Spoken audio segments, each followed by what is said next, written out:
Sa mundo ng human at demon, ang dalawang lahing ito ay matagal ng panahong nagdidigmaan, wala mang pinagkaiba sa kanilang mga itsura, gayunpaman ang demon race ay marunong gumamit ng mahika. Subalit ang ating bida na si Dariel ay naiiba sa lahat, dahil siya ay hindi marunong gumamit ng mahika, siya ay sinisante ng bagong upong general na si Bashvarza. Ipinagtataka nito na kung bakit ang isang mababang ranggong sundalo na katulad ni Dariel, ay dapat na assistant nila gayon wala naman itong talento sa kahit anong mahika.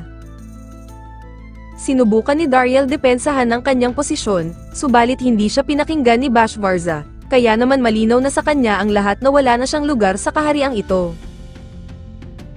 Habang naghahanda si Dariel na umalis, wala siyang ideya kung saan siya tutungo, dahil 3 taon siyang nagsilbi sa Demon Kingdom. Sa ilang araw na paglalakbay ni Dariel sa loob ng kagubatan, nangangamba siya dahil baka mauna pa siyang mamatay sa gutom bago siya makapagsimula ng bagong buhay. Hanggang isang babae ang tumalon sa kanyang harapan, at hinahabol ito na isang malaking gorilya, agad siyang umaksyon at dinepensahan ang babae.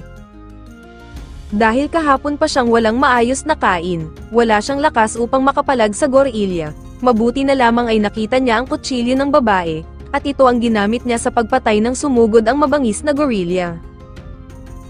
Nagpasalamat sa kanya ang babae sa pagliligtas niya sa buhay nito, at dahil delikado sa kanya ang makisalamuha sa mga tao, ay nagpasya na siyang umalis subalit pinigilan siya ng babae. Dahil narinig ng babae na kumalam ang kanyang sikmura, kinaladkad siya nito pauwi sa kanilang bahay upang pasalamatan siya sa masarap na tanghalian. Di nagtagal ay narating nila ang baryo, doon ay nakilala niya ang mga magulang nito at ang magandang babae na nailigtas niya na si Marika. Nangangamba si Dariel dahil kasalukuyan siyang nasa kampo ng mga kalaban, kaya naman minabuti niyang itago na siya ay isang demon race, at sinabing siya ay sinasanta ng kanyang bagong amo at kasalukuyang walang matuluyan. Nalungkot si Marika sa kalagayan ni Dariel, iminungkahi niya na welcome siyang tumira dito sa kanilang nayon dahil siya ay may busilak na puso. Sang-ayon naman dito sila daddy at mommy, subalit nagdadalawang isip pa din si Dariel sa mga oras na ito. Gayunpaman napagtanto niya na nasa harapan lang pala niya ang kinakailangan niyang inspirasyon upang tumira dito, kaya naman pumayag siya sa hiling ni Marika. Kinabukasan nalaman ni Dariel na ang ama ni Marika na si Envel ay isa palang guild master ng kanilang nayon. Nais ni Envel na maging isang adventurer si Dariel dahil nakikita niya na bagay ito sa ganitong klaseng trabaho. Nang inilabas na ang registration form ng guild, dito na natakot si Dariel dahil ilang mga taga Demon Kingdom ang sumubok nito na halos nasunog ang balat at tuluyan pang nabaog. Sinubukan niyang umarte na kunwari ay may sakit upang makaiwas, subalit nang biglang tusukin ang kanyang daliri at inilapat ang kamay niya sa form, nagsimula na ang ritual at nagulat siya nang magawa niyang maipasa ang pagrerehistro. Napagtanto ni Dariel na isa pala talaga siyang tao, at alam ito ng dating first general na si Grand Varza at itinuring pa din siyang tunay na anak.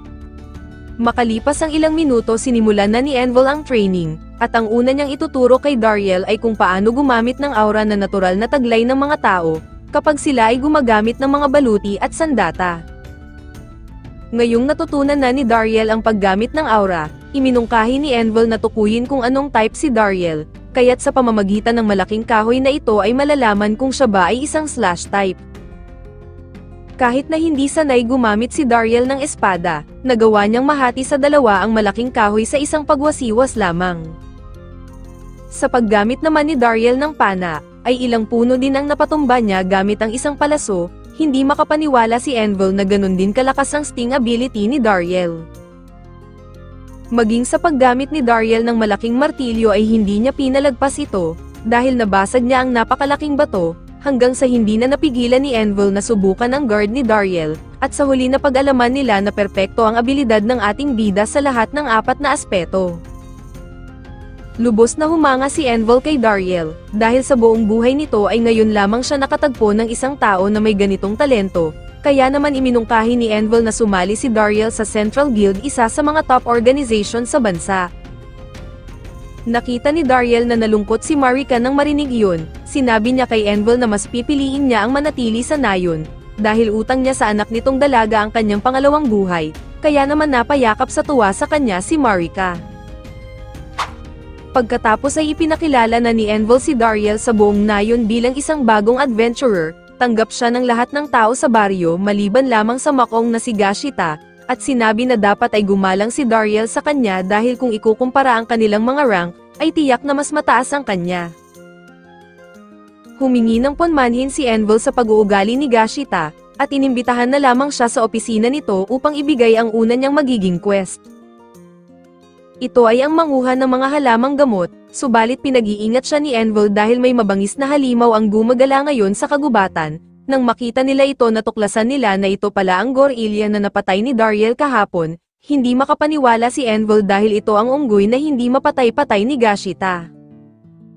Dahil sa nalaman ni Envel, ipinatawag nito si Gashita at iminungkahing magpasalamat siya kay Dariel sapagkat ito ang tumapos ng kanyang trabaho. Subalit dahil ayaw masapawan ni Gashita, kumuha ito ng mas mahirap na quest upang ipakita na mas malakas pa din siya kaysa kay Dariel. Gayunpaman itinaas ni Envel ang rank ni Dariel patungong D-rank, dahil sa pagkakapatay niya sa higanteng unggoy, at sinamahan siya ni Marika sa pinakauna niyang quest bilang kanyang gabay. Sinabi ni Dariel na parang masyadong delikado sa katulad ni Marika ang pumunta sa ganitong kagubatan. Sinabi ni Marika na kinakailangan niyang manguha ng halamang gamot para sa karamdaman ng isang matanda. Isa pa hindi maaasahan si Gashita sa ganitong klaseng trabaho, kaya siya na lamang mismo ang gumagawa nito, at pagkarating nila sa taas, nais ni Marika na maghawak kamay sila ni Dariel upang hindi sila magkahiwalay.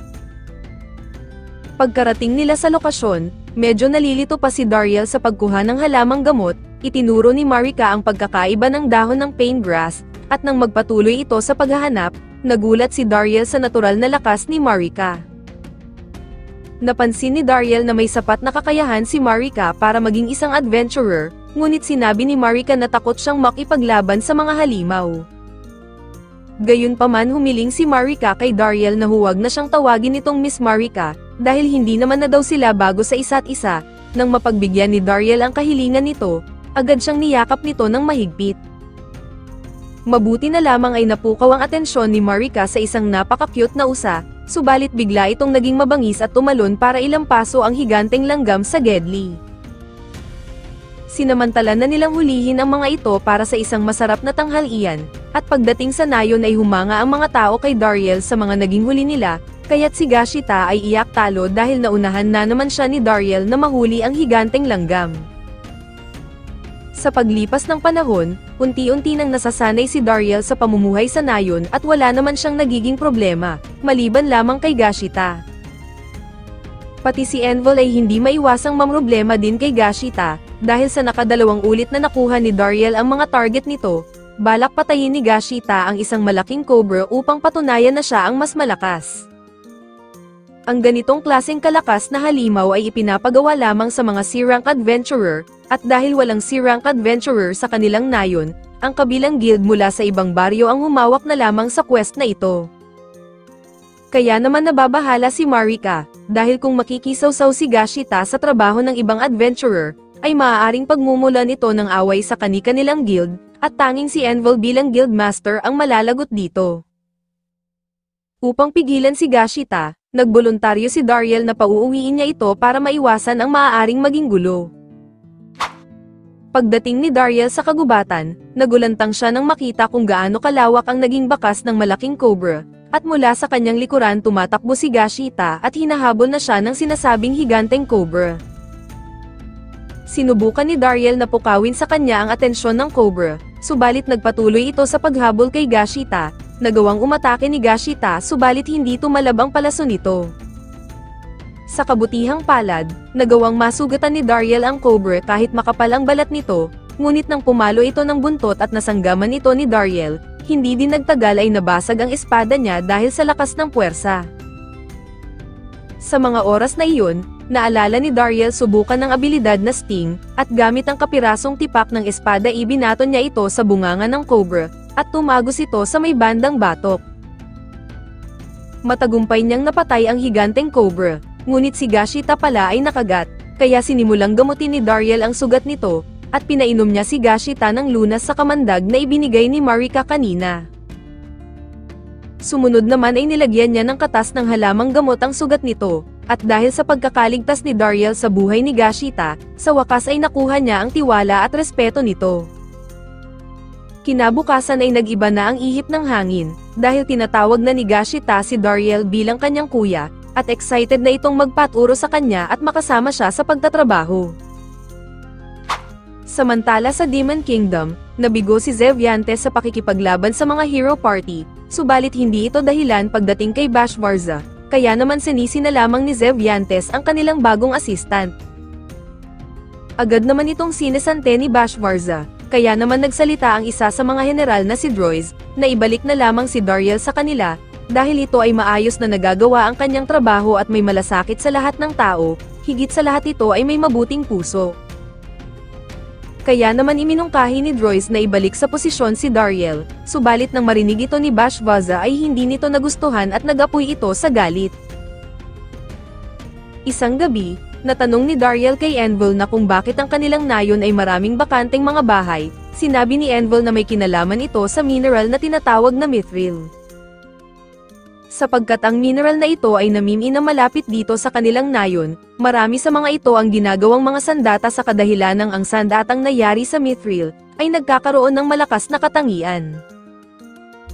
Kaya naman patok ito sa mga potential buyer at mga mandirigma, at dahil sa layo ng mga pinanggalingan ng mga ito, dito sila sa kanilang nayon nangungupahan ng matutuluyan.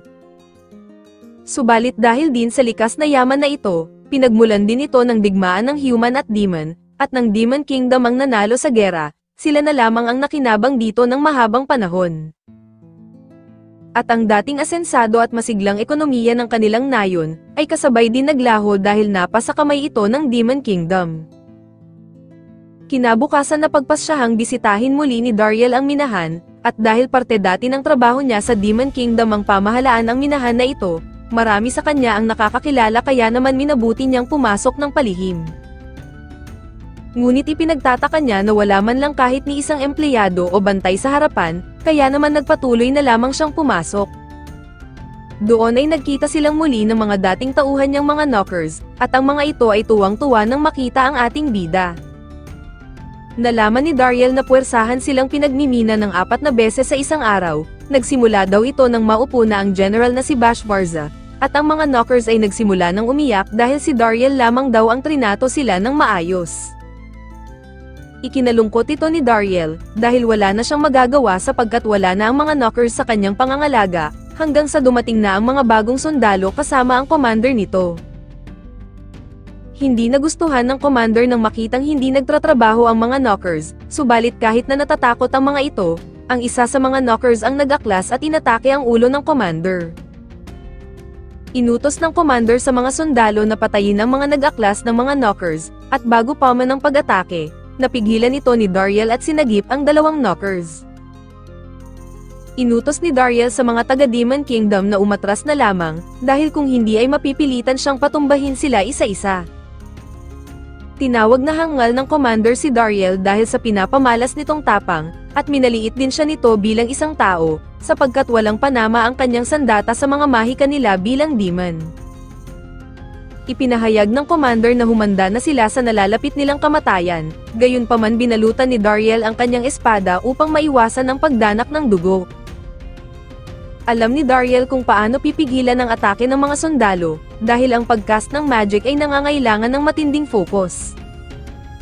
Hanggang isang knockers ang umatake at hindi ito tinuluyan ng isang sundalo, dahil dito nalaman ni Dariel na walang intensyon ng mga sundalo na pumatay ng walang kalaban-laban.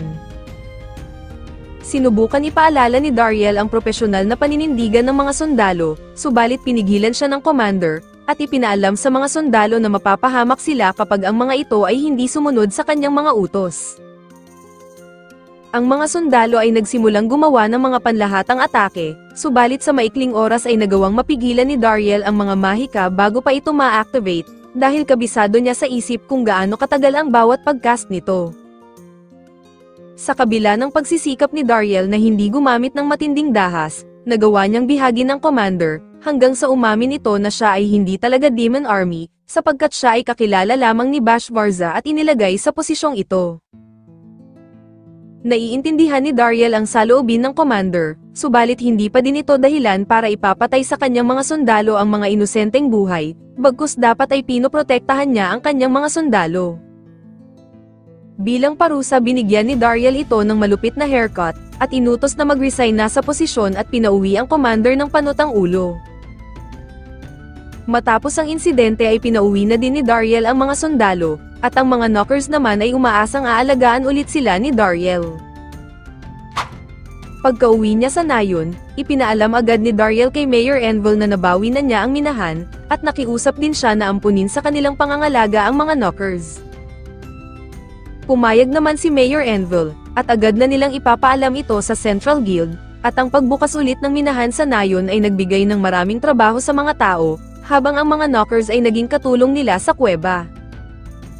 Malaki ang pasasalamat ni Mayor Envel kay Dariel, dahil naibalik niya ang kasaganahan sa Lux Village, at dahil sa labis na tuwa sinalubong siya ni Marika ng malakas na yakap nito, at sa sobrang lakas ay nawalan siya ng malay. Samantala kasalukuyang nagmo-moment si Bash Varza sa kanyang silid, nang biglang istorbohin ito ni Zevi Antis at gulatin ito sa balitang ang Mithril Mine ay naagaw na sa kanila. Nagulat si Bash Varza sa balitang ito, at hindi lang iyon mas lalo pa siyang napraning nang ipaalam ni Zevi na siya ay pinapatawag ng Demon Lord dahil sa mga kapalpakan niya. Hindi nagustuhan ng Demon King ang maling pamamalakad niya sa kaharian, at hindi nito maintindihan kung bakit hindi matigil ni Bash Varza ang paggawa nito sa bomba. Iminungkahi nito na dapat ay tularan niya si Dariel, sapagkat ito ay malaking asset sa kanilang kaharian, dahil sa maayos nitong pamamalakad at malapit ito sa mga sundalo at mga mamamayan. Nang marinig ito ni Bash Varza, ay mas lalong lumala ang galit niya kay Dariel. Sa kabilang dako, habang nagkakasiyahan sa Lux Village, mistulang palay na ang lumapit sa manok, dahil nais yayain ni Marika si Dariel na sila ay magpakasal, subalit natigilan siya nang may biglang away na nagaganap sa malayo. Napag-alaman ni Dariel na ang kaaway ng tropa niyang si Gashita, ay isa ding adventurer galing sa ibang bayan na si Fitbuten. Nagpakilala din si Dariel bilang adventurer, subalit minaliit sila ni Fitbuten sapagkat imposibleng mabawi lamang ng dadalawang lower rank adventurer ang mithril mining. Subalit sumabat si Dariel, dahil silang mga taga Campbelltown ang nagpabaya sa higanteng cobra kung bakit ito napadpad sa kanilang teritoryo. Dagdag pa ni Dariel, na si Gashita ang mismong nakahanap sa pinatakas nilang cobra. Paalis na sana si Dariel subalit sinabi ni Gashita ang katotohanan ang ating bida ang mag-isang tumapos sa higanteng cobra. Hindi makapaniwala ang mga taga Campbelltown nang malaman ito, at ang mga adventurer ay nagdiwang at naging idol na nila si Dariel, maliban lamang kay Fitbuten. Kinagabihan na balitaan ni Marika na may nang insulto kay Dariel kaninang umaga. Hindi maiwasang magpakita ni Marika ng pagbabanta, habang pinipigilan ito ni Dariel, aksidenteng nasabi ni Marika na hindi niya mapapatawad ang nang-insulto sa kanyang asawa. Mabilis nang ipinaubaya ni Mayor Envel kay Dariel ang kanyang dalagang anak, at hindi makapaniwala si Dariel sa mga nangyayari, dahil ng gabing iyon instant celebration na sa kanilang magiging kasal.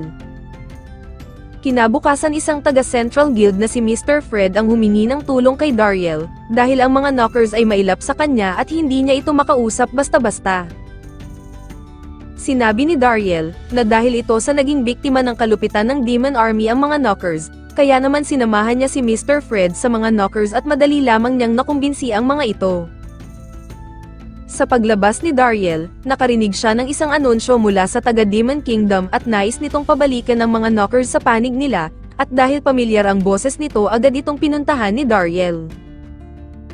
Agad na dumpensa ang mensahero ng taga Demon Kingdom dahil nais nitong makipag-usap lamang, kaya naman nagsalita na si Dariel, at dito na siya nakilala ng matalik niyang kaibigan na si Rizet. Ipinaalam ni Dariel kay Rizet na isa pala siyang tao, at pagkatapos niyang ikwento ang kanyang naging bagong buhay, ipinaalam naman ni Rizet na dahil sa pagkawala ni Dariel, ang Demon Kingdom ay unti-unti nang bumabagsak dahil sa mga kapalpakan ng kanyang kinakapatid na si Bash Varza. Ipinaalam ni Rizet na naparito siya para bawiin ang mga knockers, dahil sila ang isa sa pinakamahalagang tauhan ng Demon Kingdom. Gayunpaman natanong ni Rizet kay Dariel kung nais ba nitong bumalik sa kaharian. Sinabi ni Rizet na kahit na pinatalsik siya ng 4 na general, subalit isa sa mga general na si Lady Droys ay hinahanap siya palagi at hinahangad siya nitong bumalik. Tumanggi si Dariel dahil masaya na siya ngayon sa kanyang bagong buhay, ngunit nais talagang ibalik siya ni Rizet sa kaharian. Gayunpaman nabasag ni Dariel ang mahika ni Rizet at inalok siya nito sa kanyang plano. Napagpasyahang dalhin ni Dariel si Rizet para sa isang negosasyon kay Mr. Fred. Ito ay paraan upang maiwasan na naman ang maaaring digmaan sa human at demon. At dahil importante din ang mithril sa mga demon, iminungkahi ni Rizet na handa silang magbayad ng mas malaking halaga upang magkaroon lamang ng supply nito. Subalit habang nakikinig si Fitbuten, ay hindi nito nagustuhan ang usapan at sinubukang patayin nito si Rizet, mabuti na lamang ay napigilan ito ni Dariel. Iminungkahi ni Fitbuten na itigil na ang negosasyon na ito. Subalit tumutol si Mr. Fred dahil walang karapatan ng katulad ni Fitbuten na makialam sa usapang politikal, sapagkat ang trabaho nito ngayon ay isang gwardya. Matapos ang insidente, nagpasalamat si Rizet kay Dariel dahil naging matagumpay ang negosasyon, habang si Dariel ay umaasang balang araw ay magkakaroon ng kapayapaan sa pagitan ng human at demon. Makalipas ang ilang araw, si Dariel ay nakatanggap ng mensahe mula kay Mr. Fred. Hiniling nito sa kanya na muling buksan nila ang pandayan na malapit sa minahan. Subalit natagpuan niya si Fitbuten doon, at umaga pa lamang ay ang lakas na ng tama nito, sapagkat sinabi nito na simula ngayon ay sila ng mga taga Campbelltown ang mamamahala dito sa pandayan. Ini-report naman ito ni Dariel kay Mayor Envil, subalit sinabi nito na ang orihinal na nagpapatakbo ng minahan dati ay ang Campbelltown, bago pa man ito maaga ng mga taga Demon Kingdom. Subalit dumating si Marika at humingi ito ng tulong kay Dariel. Nakita nila ang isang matandang inakala niyang patay na, ngunit ito pala ang tinutukoy ni Marika na dumakma ng kanyang joga. Gayunpaman napansin ng matanda ang pangit na espada ni Dariel at inihalin tulad siya dito. Galit na sinabi ni Marika na si Dariel lang naman ang mag-isang tumalo sa mga demon army, at pumatay sa isang higanteng cobra. Hindi makapaniwala ang matanda sa sinabi ni Marika, at nang suriin nito ang mga kamay ni Dariel, humanga ito nang malaman na perpekto ang 4 na abilidad ng ating bida, at nagpakilala ito bilang si Mr. Smith, isang panday na pinadala ng Central Guild. Pagkatapos makita ni Dariel ang request ng Central Guild para kay Mr. Smith na magtrabaho sa pandayan sa Nayon, sinabi ni Dariel na inangkin na ito ng taga Campbelltown, ngunit mataas ang kumpiyansa ni Mr. Smith at siya na ang baalang makipagnegosasyon kay Fitbuten. Subalit pagdating nila doon ay nagmakaawa lang din naman si Mr. Smith sa kahilingan nito, pumayag lang naman si Fitbuten dahil hindi nito matiis ang mabahong amoy ni Mr. Smith. Pagkalaon ay napansin agad ni Mr. Smith na mali ang proseso ng mga tauhan ni Fitbuten, kaya naman ipinakita niya ang tamang proseso sa paggamit ng mithril. Sinabi ni Mr. Smith na pag lumabas na ang mga ilaw or pressure point mula sa mithril, ito na ang tamang indikasyon na hanguin na ang mithril sa apoy, at sa tamang pagkakataon at kasanayan, ay maaaring makagawa ng napakagandang mga sandata. Namangha si Dariel ng perpektong tumugma ang kanyang aura sa sandata, at madali lamang niyang nahiwa ang malaking puno na parang papel. Nagmakaawa si Fitbuten na magpaturo kay Mr. Smith matapos nitong masaksihan ang husay nito, subalit ayaw ni Mr. Smith dahil sa kagaspangan ng pag-uugali nitong kumag, kaya't ang ending si Dariel na naman ang sinisi ni Fitbuten. Makalipas ang ilang sandali, pumunta sila sa isang silid kung nasaan ang pugon na pinapagana ng mahika, kaya naman nakiusap si Dariel kay Rizet dahil kailangan nila ng tulong nito. Nilinaw ni Mr. Smith na hindi pang maramihang sandata ang gagawin niya dito, bagkus ang sadya niya ay susundin lamang ang kahilingan ng Central Guild, nagawa ng isang pinakamagandang sandata ang taong mismong nagbawi sa minahan at iyon ay si Dariel. Nais palitan ni Mr. Smith ang espadang ginawa niya kanina dahil yun lamang ay isang prototype, sapagkat dahil sa espesyal na aura ni Dariel ay bumalik na ang kanyang pangarap na gumawa ng pinakamalakas na sandata sa lahat. Nang sindihan na ni Rizet ang pugon, lumabas muna si Dariel upang kumuha ng alak para kay Mr. Smith, at doon ay kinausap siya ni Fitbuten. Inalok siya ni Fitbuten na sumali sa Campbelltown upang kalabanin nila ang Central Guild, dahil halos malaking porsyento ng kita sa minahan ay napupunta dito, at kung si Dariel ay makikipagtulungan sa kanila ay ipinapangako niya na maayos ang magiging bayad sa kanya at sa Lux Village. Tumanggi si Dariel sa alok, sapagkat nagawang saktan ni Fitbuten ang kanyang mga mahal sa buhay, at dahil doon, hinamon siya ni Fitbuten ng isang duelo kinabukasan. Ipinaliwanag ni Mayor Envel ang patakaran sa pagduduelo, subalit minsan ang paraan ng pagduduelo ay daan upang makipaghiganti at maaring buhay pa ang kapalit. Bagamat karamihan sa kanila ay nag-aalala sa sitwasyong ito, nagpas siyang harapin pa din ni Dariel si Fitbuten sa isang duelo, habang si Mr. Smith ay ipinaalam na kay Dariel na tapos na ang ginawa niyang sandata. Kinabukasan ng magsimula na ang duelo, mataas ang kumpiyansa ni Fitbuten na manalo dahil sa kanyang mga bagong sandata na gawa na sa mithril, at kinutya naman niya ang ginawa ni Mr. Smith na punyal na ibinigay nito kay Dariel. Subalit nagulat siya nang bigla na lamang nabasag ang kanyang kalasag, at nang sinubukan niyang sumugod, ay biglang humaba ang punyal na gamit ni Dariel. Sinabi ni Mr. Smith na ito ay ang Blade of Hermes, na kayang magbago ng hugis sa pamamagitan ng aura, at nakabase ito depend sa kapasidad ng aura ng gumagamit. Sa sobrang inis ni Fitbuten ay nagbanta ito ng pagpatay, habang ang punyal ni Dariel ay unti-unting naging isang latigo, at sa pagsugod ni Fitbuten hinataw ito ni Dariel at tumilapon sa kabahayanan. Matapos ang duelo, humingi ng tawad si Mr. Fred at sisiguraduhin niyang mananagot ang mga taga Campbelltown at ang guild nito sa nangyari. Gayunpaman iminungkahi ni Dariel na ang maging parusa na lamang nila Fitbuten, ay ang tumulong sa pag-aayos ng bahay na nasira dahil sa duelo nila. Dahil sa mga kabutihang nagawa at ambag ni Dariel sa kanilang nayon, inalok siya ni Mr. Fred na magtrabaho sa Central Guild. Sinabi ni Dariel na pag-iisipan niya ang tungkol dito na ikinalungkot naman ni Marika. Lubos na iniisip ni Dariel ang tungkol sa alok, dahil hindi lamang oportunidad ang mahahanap niya sa lungsod ng Central Guild, bagkus pati na din ang kanyang tunay na mga magulang. Subalit sa hindi inaasahang pagkakataon, pumasok at tumabi sa kanya si Marika at nais siyang makausap nito. Sinabi ni Marika, na inaasahan na niyang balang araw ay dadating talaga kay Dariel ang napakagandang oportunidad na magtrabaho sa Central Guild, dahil sa pambihirang lakas at kabaitan nito. Malaki ang pasasalamat ni Marika kay Dariel, dahil nabigyan niya ng mga ngiti at bagong pag-asa sa buhay ang mga tao dito sa Lux Village, kabilang na siya at sinabi ni Marika ang kanyang tunay na nararamdaman kay Dariel. Matapos sabihin ni Marika ang suporta nito para kay Dariel sa bagong oportunidad, napagtanto ni Dariel ang pagmamahal ni Marika sa kanya. Kaya naman napagdesisyonan ni Dariel na hindi na tumuloy, dahil si Marika ang nagligtas sa kanya noong mga panahong walang-wala siya sa buhay, at napamahal na din siya sa nayong ito ganon din sa mga luto ni Marika. Dahil sa narinig ni Marika ay hindi nito napigilan ang lumuha dahil sa tuwa, hinalikan ni Dariel si Marika, at dahil sa kapusukan, nang gabing din na iyon ay nasakop na ni Dariel ang bataan. Sa Demon Kingdom, inimbitahan ni Grand Varza ang kanyang anak na si Bash Varza sa isang hapunan. Umaasa itong maayos ang pagpapatakbo ni Bash Varza sa kaharian at nakikipagtulungan pa din ito kay Dariel. Ikinwento ni Grand Varza nang siya ay magretiro, ang lahat ng matataas na kawani ng Demon Kingdom ay nagpanik, sa kadahilan ng maaring mapabayaan ng mga bagong apat na general ang kaharian.